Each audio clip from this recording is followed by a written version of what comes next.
Hello, everyone. Welcome to Living Your Best Life with Eddie Stone, founder and CEO of Touchstone Essentials. Hello, Eddie.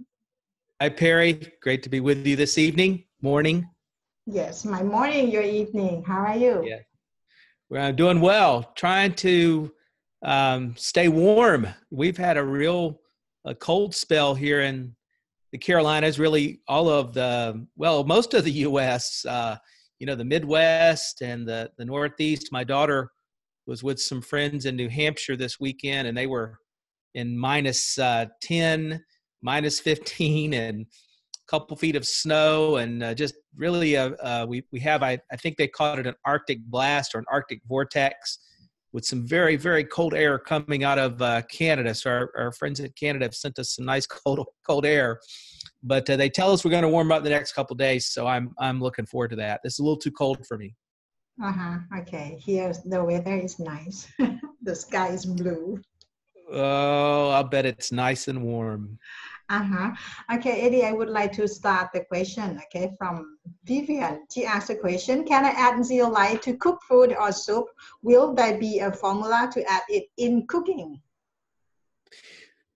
Absolutely, you can. And so long as a person is consuming the entire meal. So here's the thing to think about. If you were to, let's say you put a dosage, let's say you're using Pure Body Extra Strength and you were spraying it onto your salad, you would just want to make sure that you ate your entire salad so you get the entire dosage. Same thing if you were to put the drops into a beverage or anything of that kind. And in terms of a dosage, it really doesn't change because the heat or preparation of the meal doesn't dilute Pure Body or Pure Body Extra Strength. They're hardened minerals.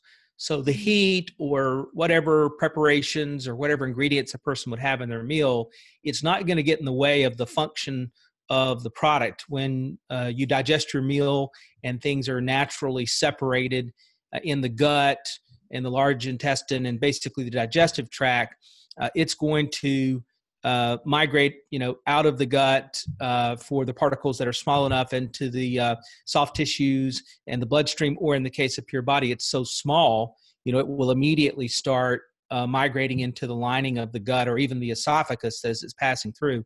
So really, you just need to think about, okay, am I going to consume the entire meal? So I'll give you a hypothetical. Let's say that you were baking cookies. Now, I don't know that you would bake cookies and put it in there, but let's just say, for example, you were baking cookies and you made enough cookie batter that you were going to make 12 cookies. The challenge would be how to make sure it's, as you mix it in, it's sort of evenly dispersed. You kind of have to think to yourself, okay, if I'm going to eat one cookie and get my serving of Pure Body, then you'd need to make sure in the batch you had enough Pure Body added drops that it would disperse, the 3 or 4 drops across each cookie. So it could be a little challenging, but it's not going to be diluted or diminished by the baking process or what you put it in. The body is going to separate it. So it's just a question of how a person, how much time and energy they want to put into trying to make sure it gets evenly dispersed and that they eat all of the substances. So for me, I'm a little old school, so I would just do it a little more simply. I tend to put the drops directly into my mouth, or maybe sometimes I'll put them into a hot cup of tea where I know I'm going to drink the entire tea. And the spray is just simple enough for me to spray in my mouth. And that's the most important product for me that I use is that Pure Body Extra. I'm more concerned. I'm concerned about all of the pollution and things we face. Today's discussion is going to be about air pollution. But I think my principal concern, if I had to rank it, is really the nano-sized particles that disperse at a cellular level. And so they're throughout our entire body. And I think those things can be more disruptive to our health. They tend to accelerate, aging process and can damage DNA. And so for me, I would just spray it directly in my mouth. But it's not going to harm it. You just have to think about, how you're preparing it. Make sure you eat all of whatever you put it into. Yeah, because I know her. I mean, I know this person, because she tried to ask her family member to take zeolite as well because they don't want to like spray or put it, drop Sure. in the mouth straight. So find another way. Yeah, I'm very empathetic to that. I've got friends that I don't know if it's texture or the thought of something, and they tend to eat very bland diets. I call them the beige food eaters, nothing with really color, which isn't a great health practice. So I understand there are folks like that. Maybe something like applesauce. If I were dealing with a child that I felt like needed to use the product and I didn't think for whatever reason the Pure Body Extra, which is simple to spray in somebody's mouth, was the answer, maybe I would find something like applesauce or a simple pudding or something so that you could kind of make sure it was all in one bite, one serving. So maybe that's a way to kind of get over that hurdle. And if they're an adult and they're close enough to you, I had a good friend of mine the other day say, "Oh, I just can't make myself drink a greens drink." And I said, "Well, do you eat greens?" And he said, "Well, no, I don't eat any vegetables." I said, "Well, then you just need to get over yourself and hold your nose or do whatever it is you have to do, because you can't really survive very well and enjoy good health as you get older without some fruits and vegetables." So it's funny. We can get very finicky, can't we? And challenges ourselves to eat things. Uh-huh. Well, Eddie, I just have one more question. Okay, like Sure. after opening the zeolite, where should they store it? Someone said put it in the dark closet or put in a fridge. Well, I tend to put all of my supplements and things of that kind in the refrigerator. It's more of a habit, though, than anything else, because with the Pure Body and the Pure Body Extra, those are hardened minerals. Those are purified waters that they're put into. Unless you would contaminate it, there's just no reason to worry about it being in the fridge or frankly, even sitting out in the sun, because number one, we use the amber glass bottles to protect them, just like we do with all of our supplements. But in this case, the hardened mineral that's at the heart and soul of those two products isn't vulnerable to degradation like you would think of the delicate phytonutrients that you have, say, in the super green juice or the wellspring or the organic super protein. Fundamentally, the micronutrients that are so important for us when we eat fruits and vegetables, they are delicate. You don't want them to be overexposed to the air. That creates an oxidation that denatures their potency. If you're preparing them, you just have to know when you heat them above 116, 118 degrees Fahrenheit, at that point, you're going to begin to kill off some of the really delicate and important native enzymes, to the fruit or vegetable, which help to break it down and aid in digestion and taking full value from the nutrients. And so anything you can do to protect those is super important. Not so much, though, on the mineral product. Because it just doesn't, it's not the same vulnerable and it's not delicate in the same way. I mean, truthfully, and I don't know what the circumstances would be, but let's say, for example, you had a bottle of Pure Body Regular and you left the cap off of it. And let's say it was a fairly warm environment. Well, let's just say it's 3, 4, 5, 6, 8 weeks later. I don't know exactly how long it would take, but at some point, the moisture or the water in the bottle would eventually evaporate. But what would remain, the sort of white, grayish, powdery substance at the bottom of the bottle, is the zeolite itself.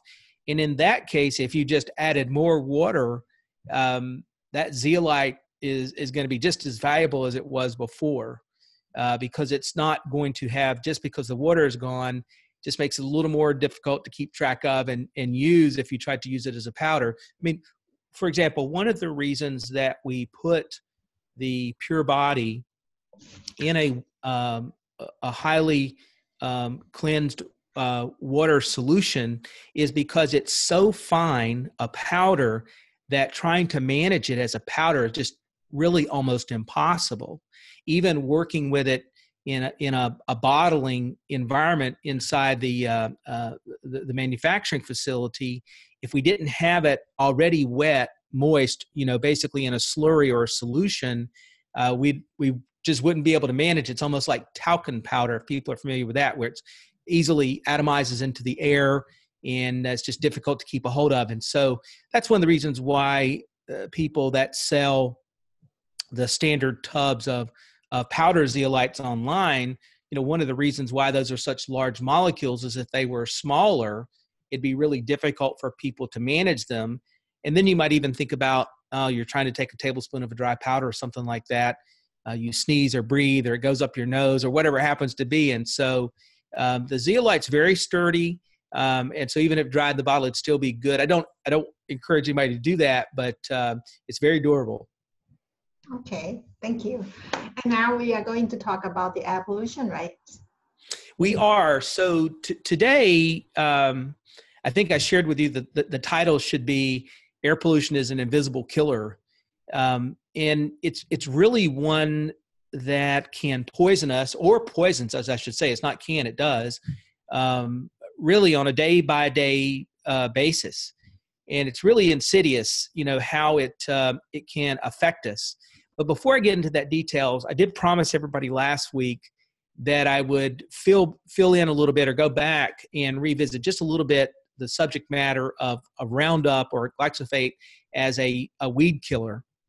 And that's really in the States, that's really become a really hot topic.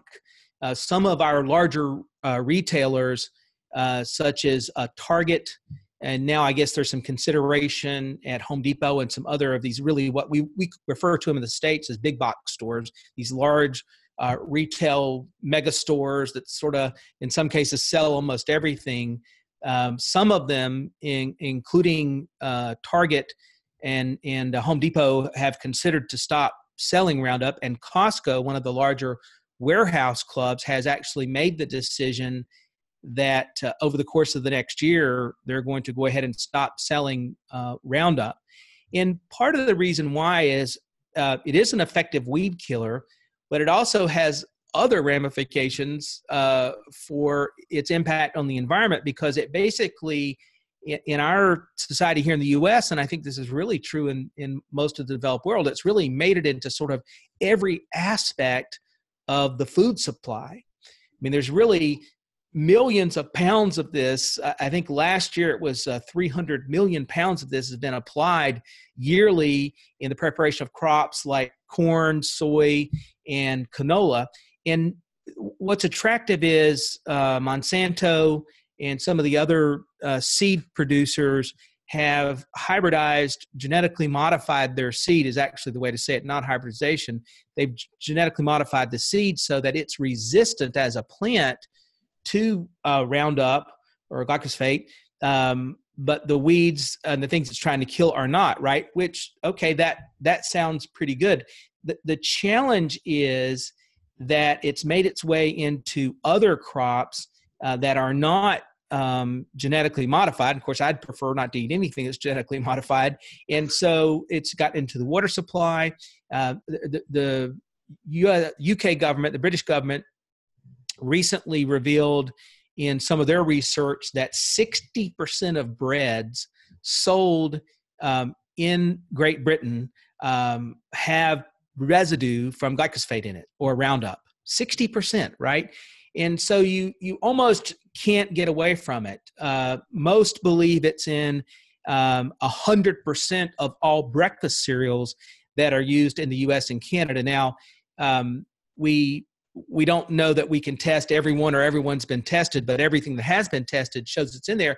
And get this, Perry, if you were to look on, are you familiar with a breakfast cereal called Cheerios? Is that? Yeah. Okay. So yeah, Cheerios, I think, is nearly a global brand. And so recently there was some research on Honey Nut Cheerio, which is a popular sort of sweetened version of the basic Cheerio. And when they did the nutritional facts panel on the back, and they were looking at the amounts of various things, so like, for example, folic acid, vitamin A, vitamin D, vitamin B12, they actually found that there was more glyphosate at 0.86 parts per million than even vitamin D or vitamin B12. And so it, like so many of these things we talk about from a pollution standpoint and sort of what we face in this modern world we live in, it's just pervasive.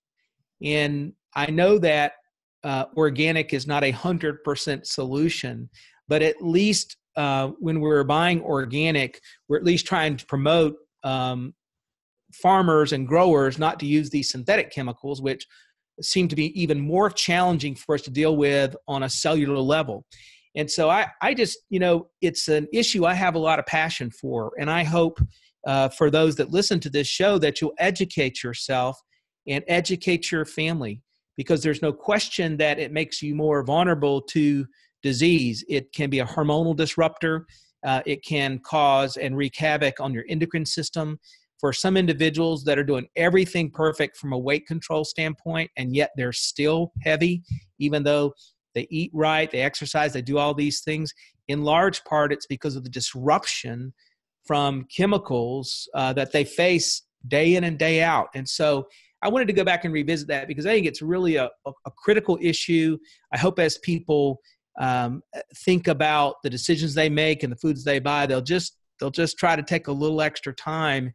And of course, if you're gardening at home and you can try to find some natural solutions, some organic solutions, and avoid on a residential level, although that's not the biggest place where Roundup goes into our environment, but everything counts, right? Every little step we make counts. And I hope people be more conscious of how they use these weed killers, fungicides, and pesticides, because ultimately they make it into the groundwater supply. The runoff out of your yard goes into local streams. Eventually it's processed at your local municipality's water treatment facility. And so these things are all collectively important. And I realize it can be so overwhelming. It's easy to just throw your hands up, go, what am I doing? I mean, I can't do anything about it. I'm just one person. But if we all act and kind of point ourselves, educate ourselves like we're doing here, I believe deeply we can have an impact. So I wanted to go back and just touch on that because we didn't get a chance to finish last week. And really it just leads to the full subject matter for this call, which is really the impact. In this case, it's the impact of unregulated jet fuel. And of course, we all see these jets sort of, streaming through the sky, and we see the vapor, the exhaust, and various things that are coming out of the tail end of the jets. And of course, there's all kinds of discussions on the internet and concern about really what's going on from that standpoint. But here's something that we do know: jet fuel has a protected regulation, meaning that people that are formulating jet fuel, producers of jet fuel, have special dispensation to put additives to jet fuel to make it more efficient that you can't do for gasoline or diesel fuel that's being sold for automobiles or trucks. And so really since the 1960s and through the 70s and 80s, these chemists and people working with this have been adding things like aluminum, barium, strontium, and other heavy metals to try to create a more efficient burn for jet fuel. And you sort of ask yourself, well, how does this really occur? Well, it's because it's big business. There are some 102,000. Now think about that for a second. 102,000 flights occur on a daily basis. 102,000, right? Every 10 days, you've got a million flights going around the globe. And those are just the ones that are sort of commercially tracked. That would not really address the totality of what's happening with private industry and or air defense around the globe. So you've got a very sophisticated system of pollution going all around our globe. And considering jet streams, you think for a moment, let's take a flight that's going from North Carolina to Thailand, right?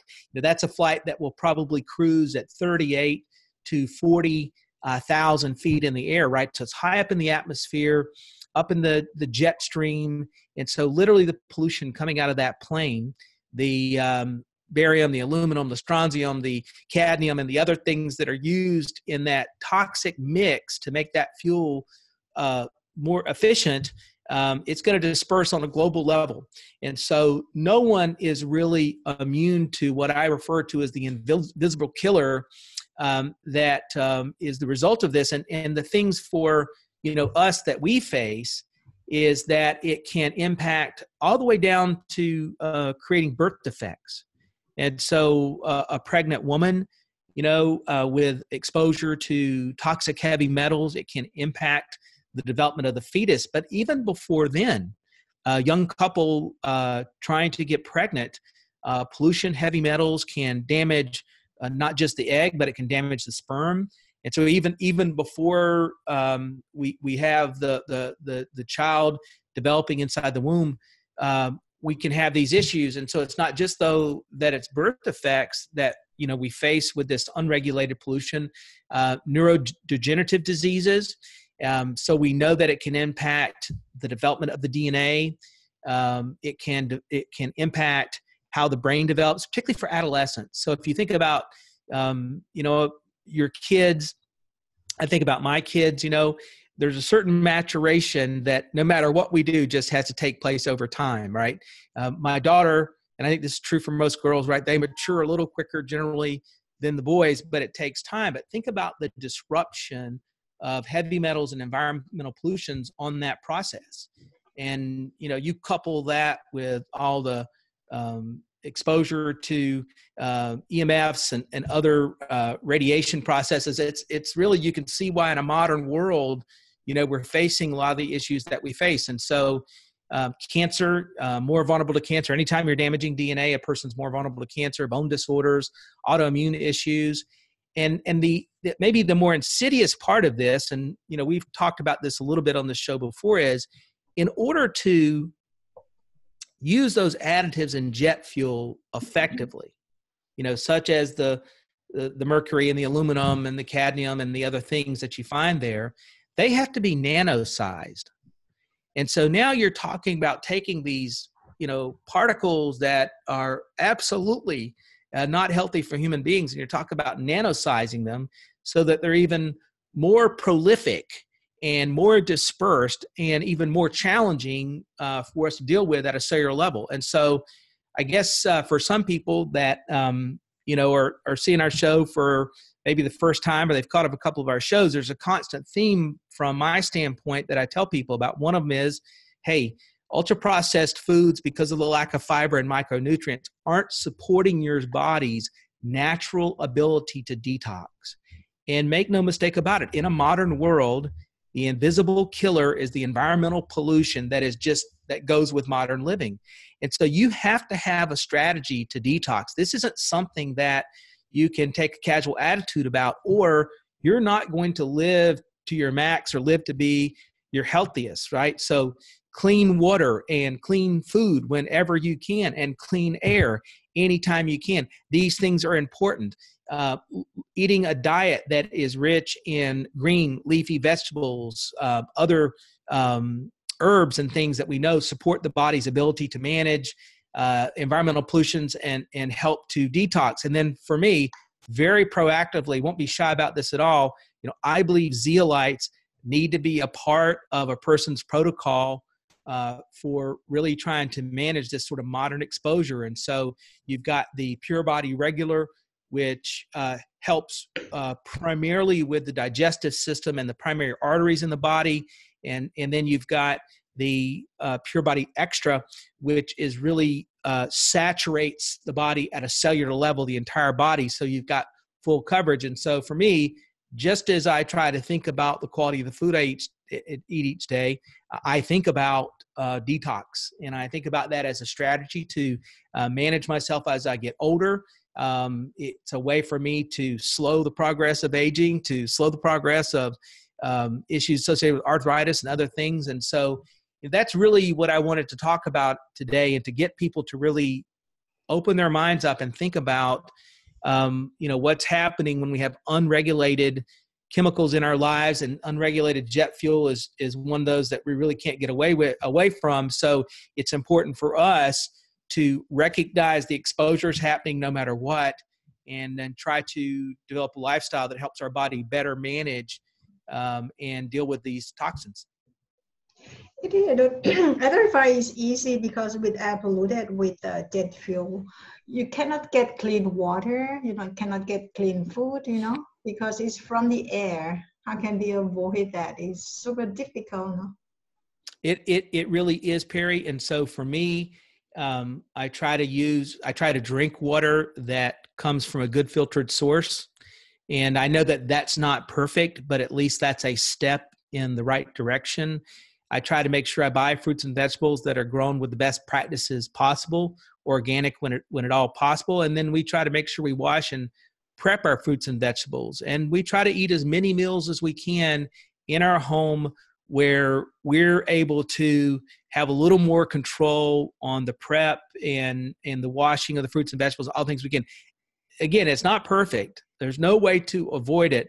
But then if you try to make sure you've got the green leafy vegetables in your diet, if you don't, find a supplement like our super green juice, and then you want to make sure something like a natural chelator, which we have the zeolite, and we're giving ourselves the best chance. But there's no question these things are out there, and they're poisoning us. I mean, there's no way to walk away from the fact they're poisoning us. I mean, in our country, in the U.S., we have city after city after city that their water infrastructures in such bad shape that lead levels are higher than they should be. And truthfully, there's no way to rectify that overnight. And so we've got to be aware and do what we can to defend ourselves, defend our health, and defend our family's health, educate ourselves as much as possible, because it's a natural part of the modern life, and you just got to do the best you can with it. Yeah, and on the toxic, it is all in nano size, so it's difficult. I don't see the escape really. Yeah, I'm not trying to say that we can escape, but I do know this. For individuals, so I'm 55 years old, and I've been working in nutritional supplements and this sort of business for nearly 30 years. And I've got friends that I made when I first started that I still know today. And so I've got folks that I know, work with, some on a casual basis, some on a more regular basis. And some have paid more attention to these kinds of issues over the years, and some have not. Some have chosen to be a little more conscious of what they eat, a little less ultra-processed food, a little more fresh fruits and vegetables. Some choose to exercise, some don't. Some people smoke heavy, some people don't, right? Some drink heavy, some people don't, right? And I've noticed those that try to pay attention, they're not extreme, but they try to manage their exposure, they try to do a better job with their diet, with the cleanness of their food, filters in their home, things of this kind. They look healthier. And that's anecdotal. I realize that's not a clinical trial, but you can see it, right? And you've probably got friends that have good habits, and it's reflected in their skin, the brightness of their skin, the clarity of their skin, the clarity in the whites of their eyes. You can look at their fingernails. There's some clarity there. It's not yellowy. And then you've got others that they're great people, but they've just not paid attention to these issues, and it shows up. It's visible. And of course, if it's on the outside, it's on the inside too. And so I'm not trying to describe a perfect environment, right? Probably can't get to that, but we can do the best we can to manage what we're exposed to. Okay, that's very good. And don't forget to detox too, right, Eddie? Don't forget to detox daily. It's a thing. Mm-hmm. Okay, very informative today, Eddie. Thank you for being here. So we see you next week, okay? I'm looking forward to it. I think I'll be with you twice next week, so I'm excited about that. Yeah, on Wednesday, next week will be on Tuesday and Thursday. Thursday will be with Ken Dunn too. Okay. All right, we got a double dose. Yes, thank you for tonight. Thank you. Bye-bye. Bye-bye.